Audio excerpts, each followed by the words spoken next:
Well, hello again to all the boys and girls out there in YouTube land watching. John and Ellie of Georgia Beer Reviews back at you with yet another edition of Stout Sunday. And joining me this morning, we have Michael Kormeroff from Brooklyn, New York. Good morning, Michael. Morning. We have Robert the Whiskey Scout from Kansas. And we have Mr. Ronald J. Theriault from Louisiana Beer Reviews. Good morning, everybody. Hello. We've got Craig in the chat already. He is joining us this morning with a Southern Tier white chocolate raspberry Imperial white milk stout at 10%. Awesome, Craig. And you know you're always welcome to join. Just say the word, and I'll put the link down in the chat for you. See? Okay. Let's go ahead and get right into it. We'll start with Michael Kormeroff. What do you got this morning? What it looks like in the can. Imperial Skillet. It's a donut stout from Raleigh, North Carolina. Let me read off the can what it says. This breakfast stout is made from a blend of 9 barley malts, a healthy scoop of oats, molasses, milk sugars, and our favorite blend of freshly roasted counterculture coffee. Welcome to the day. Rich chocolate and caramel maltiness and an abundance of diverse coffee aroma unlike any other. So it's 8% alcohol and 60 IBUs. And this is what it looks Very like. nice. The head was more when it was first poured. So it had what you call, I guess in this type stout, it would have a declining head just based on the 8%, I guess. Yeah. And it's a dark brown color with a you can see it. Yeah, it looks completely opaque from my end, but if you put it into direct light, you get some of those reddish hues around the edges. So it's not black, but it's very dark brown. Let me give it a nose. All right. Well, real quick, let's go through, see what everybody's got. Go around to the other people. Let the other people say what they got first, and then you can come back. Yeah, Robert, what are you drinking this morning? What I'm drinking is the S'mores Yeti Imperial Stout brewed with chocolate, marshmallow, and spices. It's 9.5% alcohol by volume, and it's canned on September 17th, 2019, so it'll be interesting. It should hold up just fine. I expect it to, but we'll find out. I didn't get the dented can discount, unfortunately, but, you know, it is what it is. Now I'm trying to look up. Go on to Ron, and I want to see if I can find the IBUs on this from the website while we're doing that before it comes back. Okay. All right, Mr. Theriault, what are you drinking this morning? Hello, good morning, and thanks for letting me join. I'm drinking one that you gave me last month. Barrel Buster. Now, David and I did a big drinking project yesterday. I don't want to say drinking project. I want to take that back. We did a tasting project yesterday.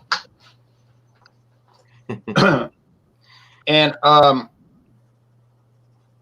brought Barrel Buster and another beer, and so he was very interested in this one. He's thinking, you know, and so it is an oatmeal stout, 8.5% alcohol. It's aged in rum barrels, Colombian rum barrels, second generation Colombian rum barrels, in case you wanted to know that. And it has vanilla added, vanilla beans. And it's an oatmeal stout, and it's from Alabama. And I don't know the IBUs; they don't list it.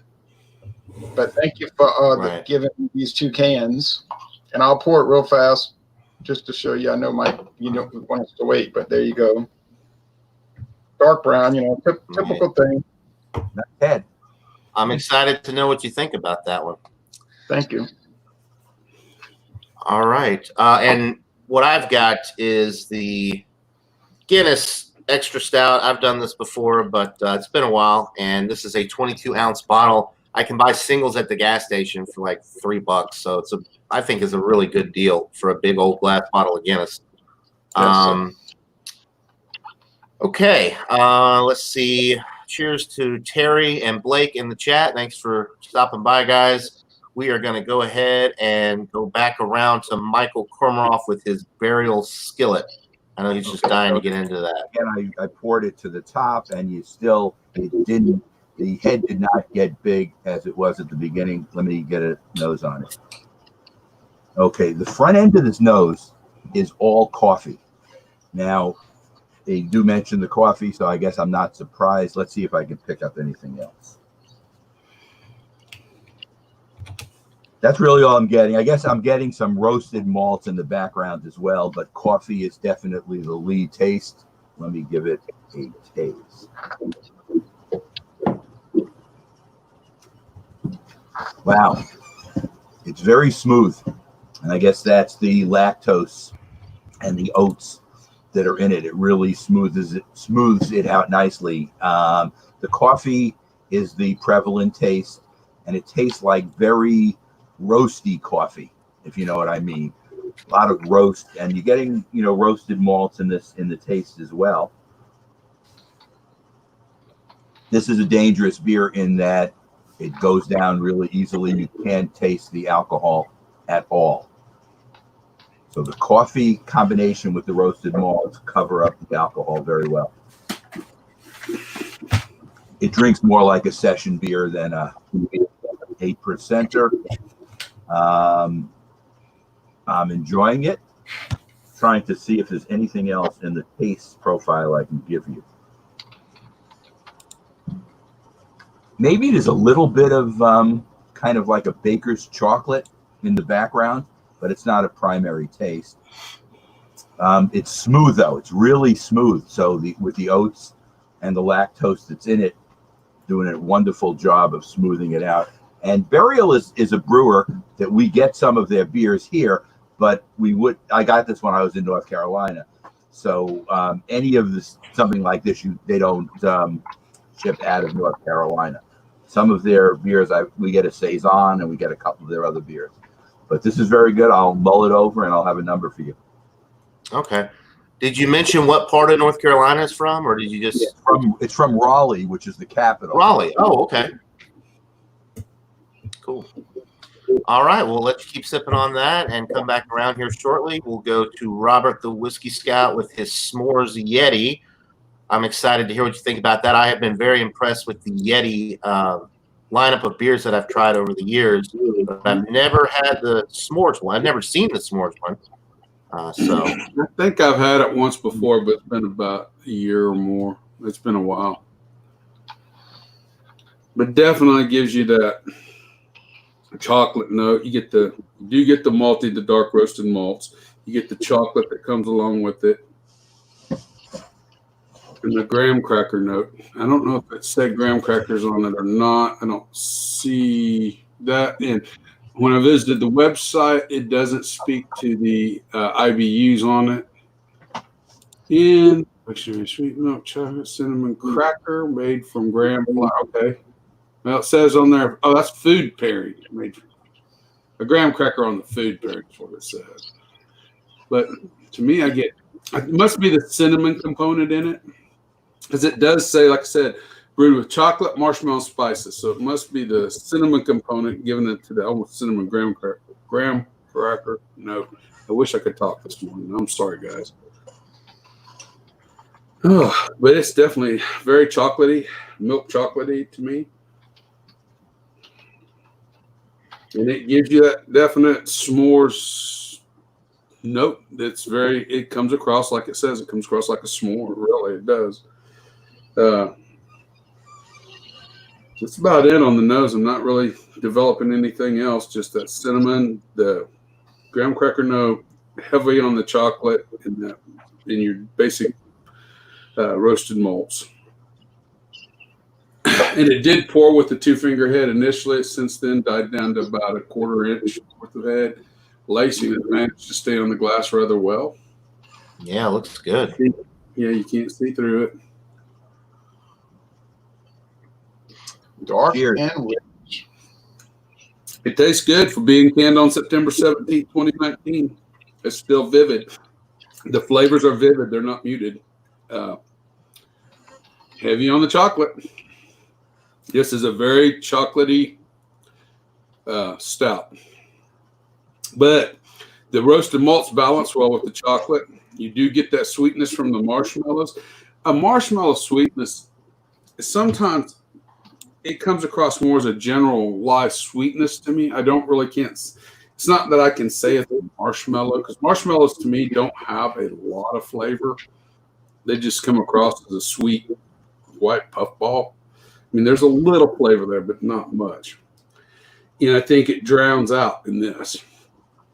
Comes across as a s'more. I mean, yeah, if you was around the campfire, had some of these that are cold and cold night, this would be a fun one to drink around the campfire. I would have to admit that they keeps the spiciness going, keeps the cinnamon going. There's something else in the spices too, but I can't put my finger on it right now. But there's something else in there that's I don't think it's nutmeg. It don't come across as nutmeg, but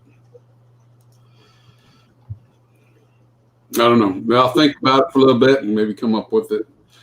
But I'm enjoying it. It's pretty much as it says. It's a pretty straightforward. They labeled it right. No booziness at 9.5%? Nope. No booziness. You can't.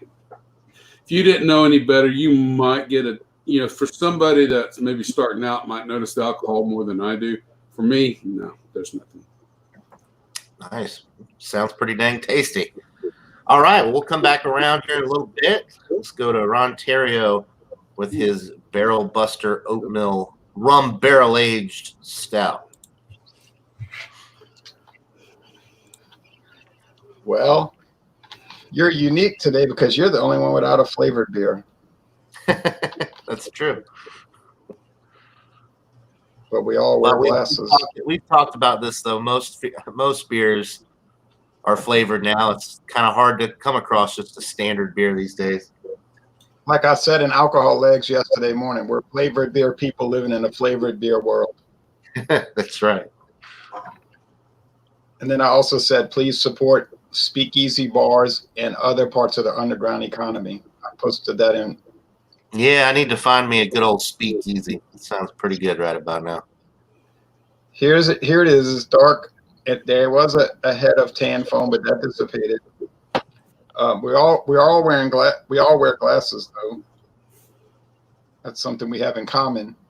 We like to drink beer, and we wear glasses, and we do hangouts on the internet.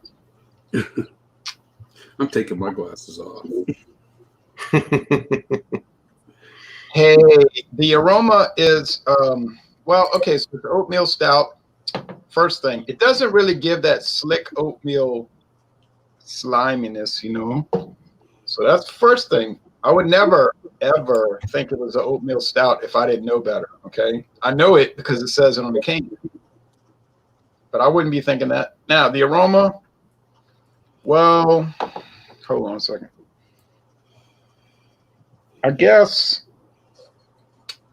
there's a little rum barrel. Vanilla, no. I'm just saying, I don't pick it up. If I did pick it up, I would have mentioned it. I wish I had known what was in it before I was tasting it. You know what I mean? Yeah, so you're not influenced by. Yeah, right. There is a little rum barrel in the taste. It's not profound. It's not too. Yeah, it's just not too profound. Like the whiskey barrel stout that my daughter and I did yesterday. She was like, "Oh wow!" She's just like going on and on about it. She couldn't get over it. Another one you gave me, so that was to do a review there. She was really geared up for that. So then, this one's sort of low profile. Of course, it's not 11. What is that thing? 11%. The other one, 8.5. The mouth feels medium, so it's not heavy bodied. The finish is oddly powdery dry. Powdery dry. Huh. Dry stout. Interesting. Mm-hmm. There's like dark bread crust, a little fudgy chocolatiness, maybe rum barrel, maybe vanilla. I'm not seeing that. I'm not. Maybe the other things are masking it. No bitterness. Forget bitterness. it's like dessert. It's sweet and malty. But if you're into bitter beers, this is not going to appeal to you. But on the other hand, it's not charred. Like, some of these would taste like ashes. They roast them so much, they burn them. But it's no way burnt. That's a good thing. I like it. I'm favorable towards it, of course. I'll give a score after you do your review, and then we come back around. All right. Yeah, I really love that beer. It's definitely along the lines of what I like, with the malt forward presentation. Like you said, no bitterness. So anyway, I'm glad you're enjoying it. Yeah, Angela says blind tasting would be awesome, like when Whiskey's wife surprises him with whiskey. It's fun.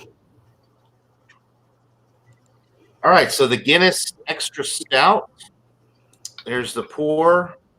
It did pour initially with like a 2-finger tan head, which is dissipated, although there is a little thin layer left behind. The appearance with this, very, very dark brown. But when I hold it up to the light, I can see just a little bit of brown around the edges. The aroma, very, very roasty, dark, toasted, bread notes, a little bit of dark chocolate.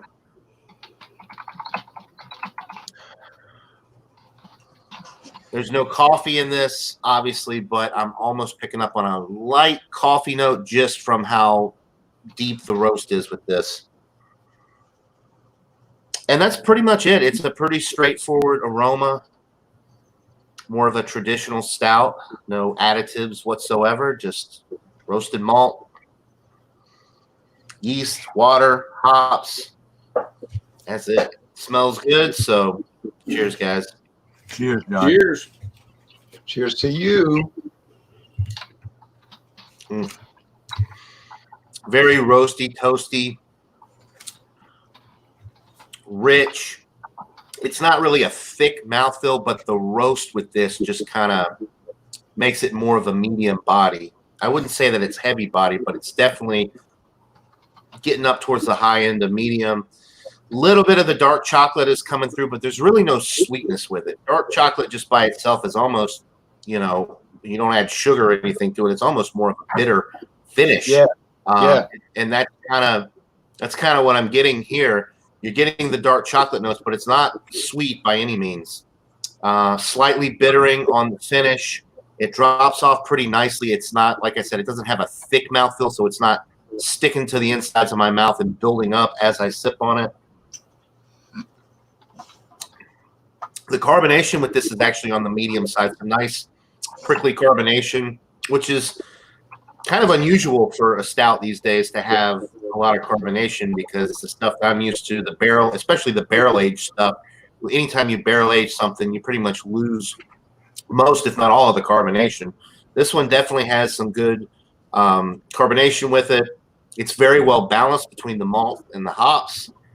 A great introductory stout for somebody who's looking to get into the style, because this is really, it has a little bit of everything, and it doesn't have the flavor, so you're getting the purest form of a stout. I really like it. The lacing and head retention there is nice as well. Just a wonderful beer. I'm glad that I got to revisit it. And the Guinness for an extra stout is even a notch above this, but this is a great beer. I'll come back around and give a rating here in a little bit, but I'm glad that I'm revisiting this. It's been a while, and it's a damn good stout. So it's interesting to get a take on it after you've not had any beer for a while. I enjoy that too. Yeah, it's a you start drinking it and you just realize why it's such a classic beer. Right. It's, got great flavor to it. All right. Well, it is that time. We have got to go back around to Michael Kormaroff and get his final thoughts and rating on the Imperial Skillet Donut Stout. So as it's warming, I looked at the ingredient list again, and I'm trying to see if any of the first taste I have is any different. I still really don't get the molasses in it. but maybe molasses is a hard thing to translate to the taste. I'm not sure. I definitely get the milk sugar and the oats and what they've done with that to kind of really bring this beer to a smoothness. It's very smooth. If you like a smooth stout, smooth breakfast stout, I think this is one you'd really like. You have to like coffee, though, to like this. So in other words, if you're somebody who's not a coffee drinker, this might be a hard one for you to take, because coffee is the upfront taste. It lasts throughout as coffee. And anybody who doesn't like coffee would not like it. I am going to give it a 95, which is a solid A, and it continues in the line of fine North Carolina beers. It's a respected beer state for beer now. I don't know if it always has been, but a lot of newer craft brewers there, and a lot of amazing stuff. And I highly recommend this. Okay, yeah, sounds nice. Not the best balanced beer with all the coffee, but like you said, if you're into coffee, it would be a winner for sure. 95, that's a good rating. It does what it says. It does exactly what it says. Right. Okay. All right. Well, Robert, the Whiskey Scout, the S'mores Yeti. I see you deep in thought over there. So what are you thinking? Well, I guess after it's starting to warm up too, there is a hint of a coffee note that comes through on the palate.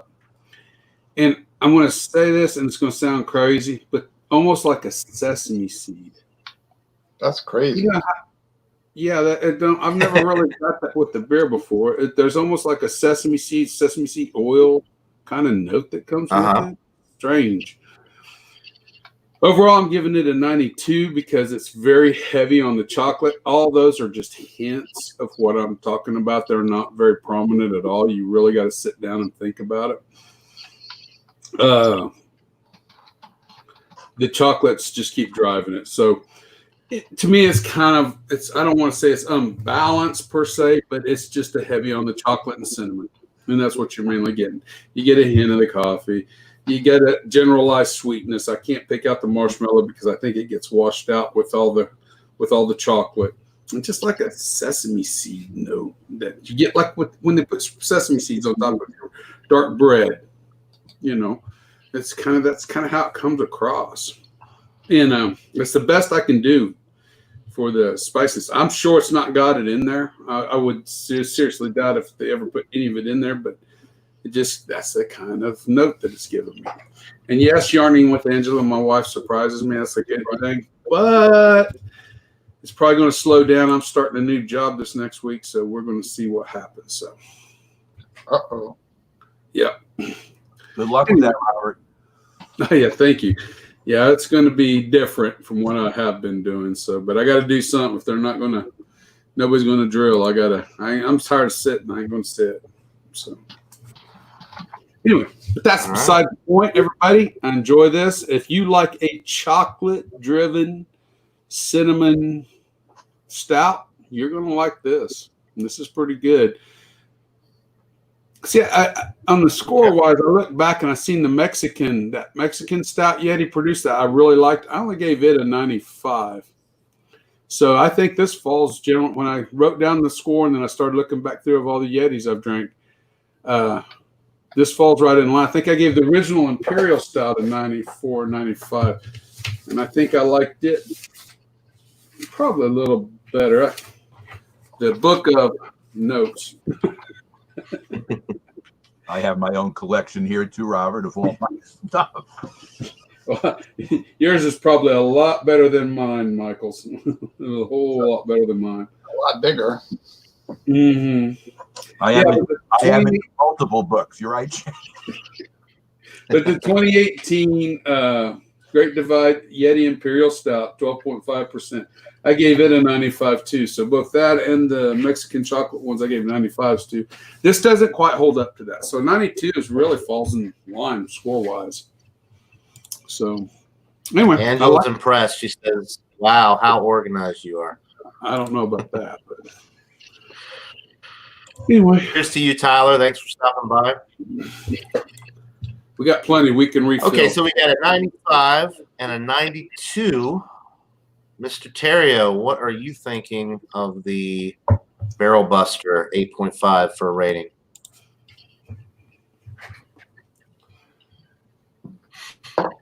Well, I guess I'll go with a 93. You want to see my dirty 93, okay.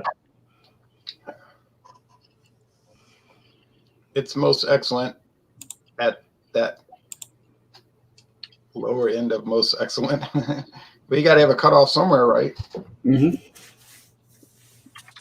I like it. I mean, I would buy it. I don't know what it costs. I'm sure it's high, but I can't even remember. I can't even remember what I gave it yesterday. What now? I think it's $11.99 for a 4-pack, so not a terrible deal for craft beer. $3 a can. Yeah. Yeah, kind of so I guess. The barrel aging adds to the I'd rather pay price. $3 and get that big 22-ounce bottle. That's just Jay, I have a question for you. Can you Of course. disseminate the rum taste from another hard alcohol on the taste? Can you tell it's rum? Yeah. Can I discern it? A little bit. Usually you could tell it a little better if it's a dark rum, like say if it was Bacardi White, Bacardi Superior, it might just taste like liquor, generalized liquor barrel. But if it was Bacardi Black or Myers's dark rum, you'd probably be able to tell more. I think that's just a theory. I don't know. I think I could if it was dark. That makes sense. Well, that's a good idea, Jay. I mean, get you a little thing of moonshine, a little thing of rum, a little thing of tequila, but you're going to tell tequila instantly. But vodka, for instance, that would be a good choice. Any of the 3 clear liquors, leave tequila out of it because tequila is very dominant. If you don't know you're drinking tequila, you got problems with your taste profile.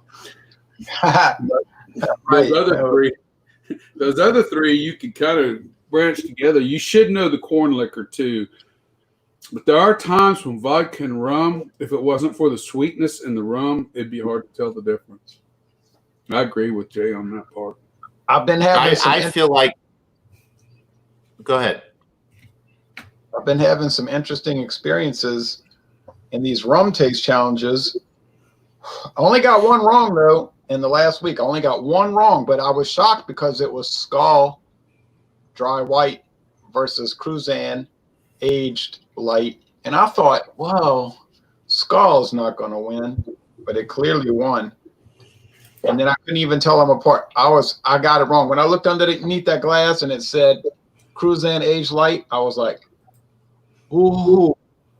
But it was too late then because it was already live. So, you know, price. Let me say this, and then John's got something he wants to talk about. His thought he has. I will say this. It's not always the case, and maybe it isn't even usually the case. But I'm going to tell you right now, price per ounce does not always matter when it comes to these liquors. I'm telling you, you can get some shocking surprises from a low grade, cheap product that you would never dream you would get, but you need to do it blind. You need to do it blind because you can have these embedded biases that can throw you. So I've had some real strange experiences over the last 2 years. Yeah. I was just going to say earlier, we're talking about the barrel aging, the rum versus the whiskey, and all of the rum barrel aged stouts and porters and stouts. I've had rum barrel aged porters as well. To me, it's pretty easily discernible from the whiskey just because the level of sweetness is a lot higher. And I don't know what type of rum barrels they're aging it in, but every rum barrel aged product that I've had, beer that I've had, does have a slight molasses note to it, which is how I'm able to differentiate. Whereas the bourbon and the whiskey is more of the oak character coming through and not necessarily the sweetness. That's just my personal experience with it. Yeah. Well, if you try the barrel, even if they use the old barrel aged rums and they store them like they do the whiskey, even on like the St. Teresa, for instance. You do get that whiskey note coming through on the barrel. Now, if they was to take that barrel and age in it, it might yield a little bit of both characters. But if it's a white rum, but generally white rums are not barrel aged. So that goes back to the trying just the white rum versus that to start your palate at something that you can recognize and then develop it into the other. But yeah, I don't think aging a rum in anything less than probably a barrel aged, you're not rum. If it's white rum, it's not barrel aged. So I don't know what will be derived. It would be like trying to get a vodka barrel aged beer. It's just not going to happen. I mean, most tequilas, most of your silver tequilas are not, all your silver tequilas are not barrel aged. But your añejos, which is your oldest tequila, you can get those all become barrel aged with old whiskey barrels too. And if you took that, filled one of those old barrels with a stout, that might be interesting. Scotch has done that. The new Dewar's has a tequila. If I remember right, it's a tequila barrel aged thing. It's like they did with the. Oh damn it! I'm not going to find it right now, but I did a review on it, and it was in a rum aged barrel. It was pretty good. Anyway, I'm way off topic here. Go. You're fine. No, you're fine. It's interesting because barrel aging is becoming a big part of beers now. Yes. Yeah. Absolutely. Yeah, I wish this Guinness Extra Stout was barrel aged. You'd probably get a few extra points. But this, I haven't given a rating yet, so I'm going to go ahead and do that really quick. So the Guinness Extra Stout, it's a classic. It's a wonderful beer, just a great introductory stout for someone looking to get into it. Like I said earlier, it's a 95 out of 100 for me. It's a solid A. It's a classic. 5.6% alcohol, relatively sessionable. It's not heavy body, but it does have some good body to it. And I like the carbonation with this that I'm getting because I'm not, you don't really get that with a lot of stouts these days, especially the barrel-aged stuff. But there's a nice little carbonation to it. And it's still got that little film of head sticking around. So it's just a wonderful beer, and I'm glad that I revisited it. And price-wise, too, it's pretty affordable, especially when you get into some of the barrel-aged stuff. You're paying, $15 to $20 for a 4-pack, so pretty good value as well. I think with that, all right, so we've all given. What's that? I was going to say with the lease that Arthur Guinness signed, I think you'll be seeing that Guinness for many years to come. Right? Yeah. What was it like? How long of a lease was it? 10,000 years, Jay, or 1,000 years? I think it was 900. I think it was 999 years. Almost 1,000 years. Oh, yeah, long after we're gone. We'll all be long gone. What was your score again? 95. I'm glad you mentioned. I'm going to post them there on the bottom. So we've got all A's today. 95 from Michael, 92, 93 from you, and a 95. I think I drank all that rum. Dewar's. Oh yeah. Yeah, I don't see it up there at all. And it's been about a year. I know I drank the heck out of it back around Christmas time, but I don't see it no more. Jay, do you still have rum challenges to come, or have you completed your circuit? I have to do the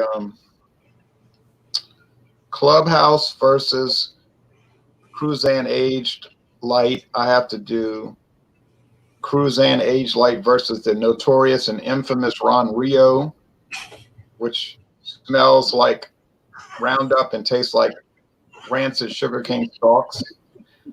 That's no joke. Watch the videos. It's true. You're laughing.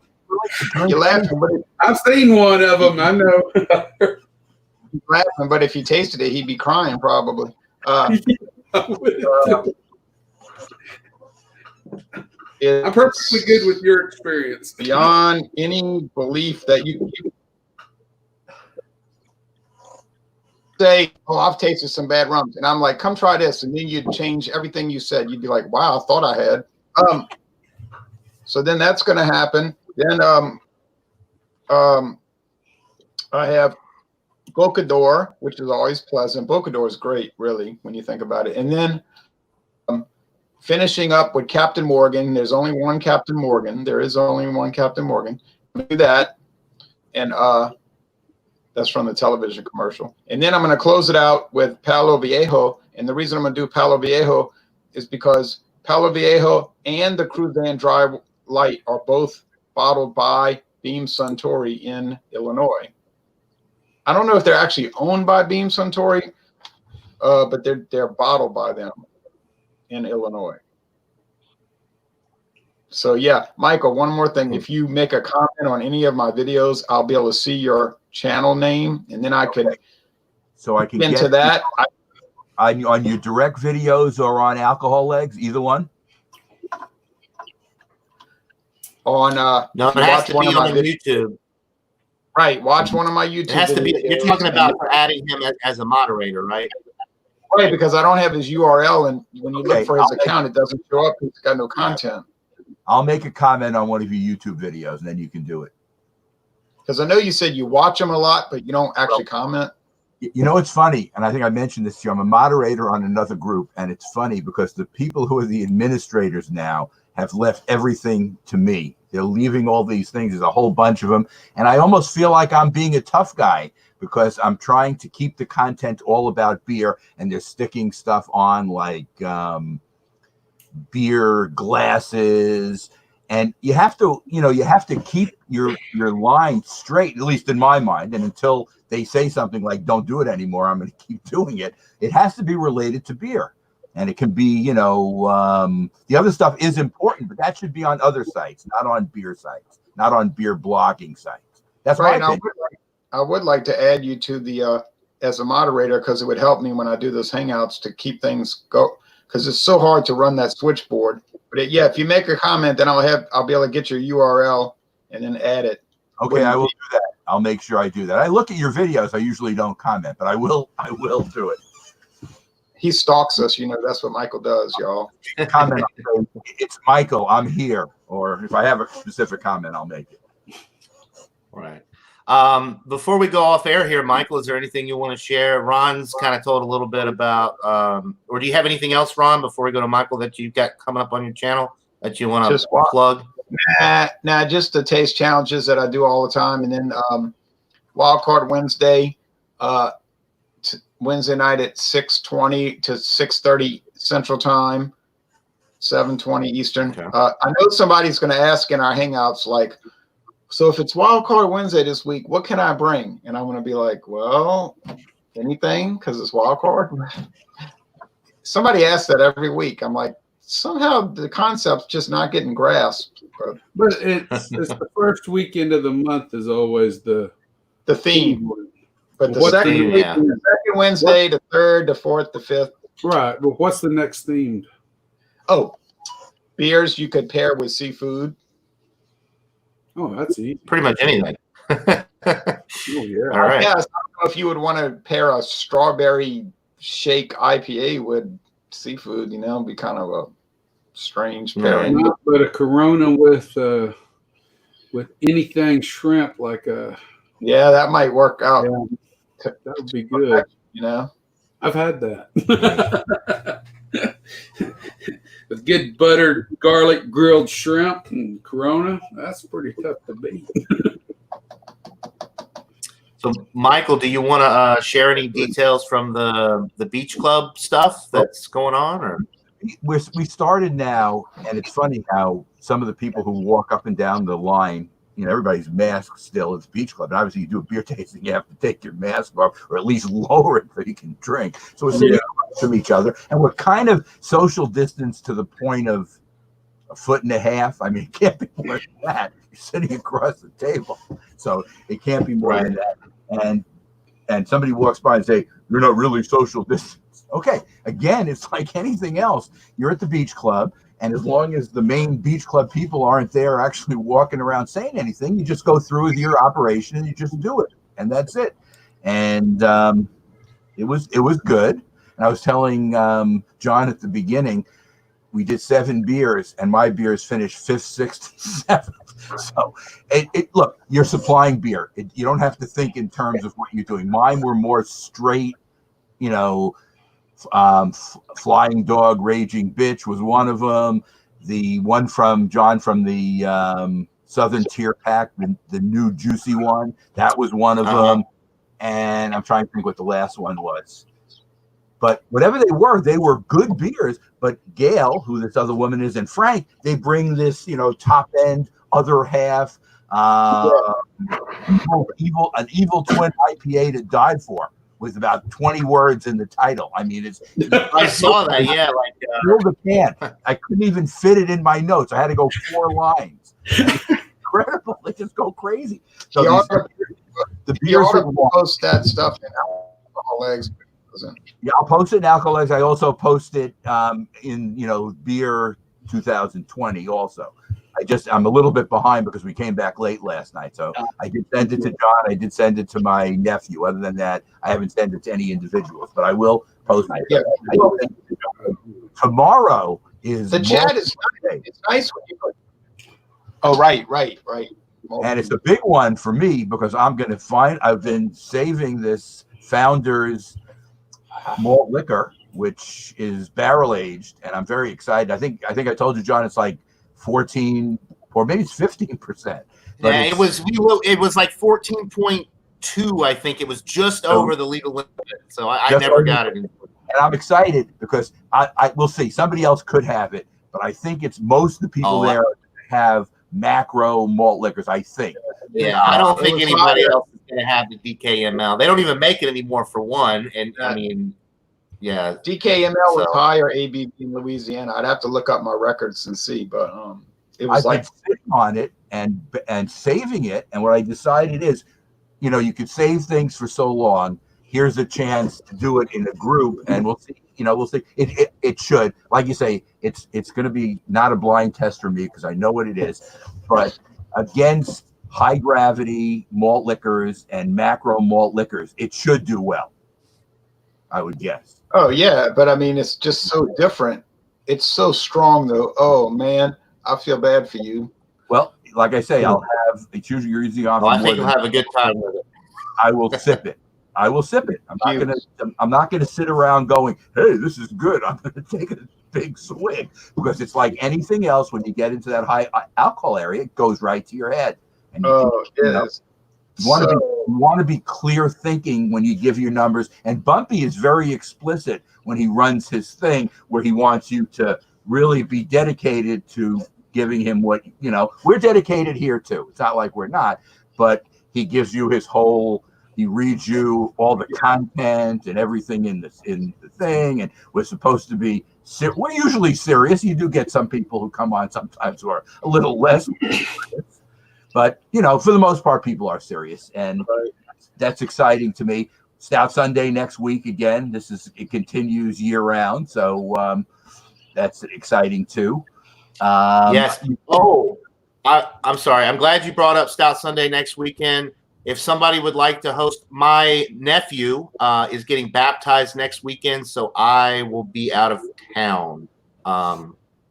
Just throwing that out there. In other words, you put your family ahead of beer hangouts. Okay. Yes. My baby nephew is 3 months old. 3 months old. He's getting baptized the next Sunday. So it's always so I will be. And we understand. Priorities, John. Priorities. I know, guys. If you want to host next week, if you don't, we could ask Alex, the beer master. He's always chomping at the bit to host, but whatever. He doesn't want to join. He doesn't. Well, it forces him to join it when I do it, but he loves to host it. Oh yeah, Alex, we're gonna get you. If not, we can get Jeremy V. He did a good job. Jeremy can host it as well. Yeah, Jeremy did a good job. Yeah, somebody Scout Sunday will go on one way or another without it. You can put me down for doing it, but if somebody else is really hot to do it, I'm not jealous for it. You know what I mean? I'll say, go ahead and do it. Yeah, because it was times, Ron. You're turning into negative Nancy, Ron. How? He's not negative. John, there were times, though, only happened once, Where remember when you They want to steal my thunder and humiliate me. Go ahead and let them. I don't care. Screw 'em. Don't get wound up. Just teasing. SOBs. I don't care.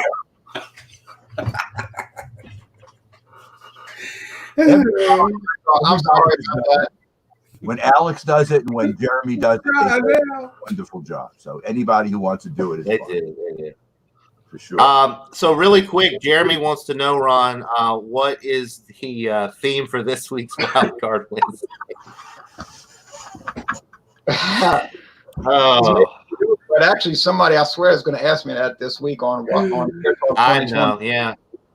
The Hey, concept of- Jean-Pierre, John, if you're watching, it's Wild Card this week, John. All right. Yeah, but John's going to say, so It what really- can I bring for wild card? Right. do I have What to can I do? do for Wild Card? Yeah. He's in there. I'm just messing with you, Jean-Pierre. You got to come out here again. Hey, I wanted to say that about the posting the photos of the beers y'all do in Beer Talk. That's a good thing, and I agree with that. And I like to look at, always make a comment about it. I'm just saying post it in Alcoholics because then you get a wider audience to look at it. And assuming you'd want a wide audience to look at it. I'll post it there too. And when I do become the moderator, I'll be more active on that site. See, up until now, I'm just somebody going in to see it. I'm not, Now maybe I'm confused. Maybe I'm confused all along. Did you want to be a moderator on Alcoholics or you wanted to be a moderator on YouTube?